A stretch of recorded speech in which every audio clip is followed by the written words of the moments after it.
আমাদের দাবি হচ্ছে যে কৃষক শ্রমিক যারা আছে তাদের পাটের যে কলকারখানাগুলো আছে সেগুলো খুলে দেওয়া হোক, পাটের পুনঃ ব্যবহার করবে, পলিথিন বর্জন করবে। এটা হচ্ছে আমার সরকারের কাছে দাবি। আসলে পাটের পণ্য তো অনেক কিছু ব্যবহার করা যায়।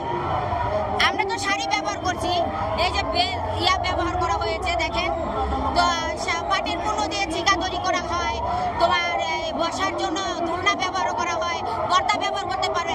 108টা আইটেম তৈরি করা যায় পাটের পণ্য। সরকার যদি এটা সুনজরে দেখে, সুদৃষ্টিতে দেখে, আমি মনে করি বাংলাদেশের রপ্তানির একটু উন্নত হবে। আর কৃষক শ্রমিকরা, হ্যাঁ, পরিবেশ ভালো হবে।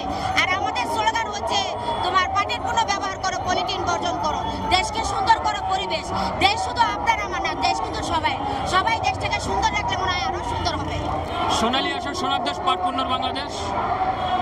পাটের পোশাক পরে এখানে আসার মূল কারণ বিশ্ব চিনেছে পাট দিয়ে বাংলাদেশের নাম, তো দ্বিতীয় স্থান অর্জন করছে বাংলাদেশ। এই পাট আগে যেরকমভাবে পরিচালনা ছিল, বর্তমানে এরকমভাবে পরিচালনা হচ্ছে না কারণে সরকার, প্রশাসন, জনগণকে আমি দৃষ্টি আকর্ষণ করছি, আসুন আমরা সবাই পলিথিন বর্জন করি, পাটের পণ্য ব্যবহার করি। এখানে আমাদের দেশের পাট প্রধান অর্থকারী ফসল, এই পাটকে আমরা মূল্যায়ন দেই না। আমাদের দেশের পলিথিন ব্যবহার আমাদের দেশের মাটি ও পরিবেশকে ক্ষতিগ্রস্ত করছে।